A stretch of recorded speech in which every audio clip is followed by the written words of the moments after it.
Пробивот во оваа технологија доаѓа по турбулентниот период во компанијата, вклучувајќи го и неуспешниот обид на управниот одбор да го смени извршниот директор Сем Алтман.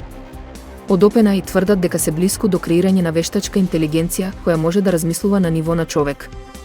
Според информациите кои протекле од компанијата, AI технологијата е на работ на постигнување способност за решавање на проблеми како човечки суштества. Ова би можело значајно да ја промени насоката на развојот на AI, бидејќи експертите веќе долго расправаат за тоа дали денешните AI модели, познати по генерирање на текст и слики, би можеле некогаш да достигнат ниво на флексибилност и адаптација како човечкиот мозок. Најновиот производ на OpenAI, унапредена верзија на ChatGPT, комбинира текстуални и визуелни способности на напредни начини, но човечкото размислување и натаму останува цел на хоризонтот. Додека оптимистите веруваат дека AGI ќе еволуира од сегашните модели, скептиците предупредуваат на потенцијални препреки.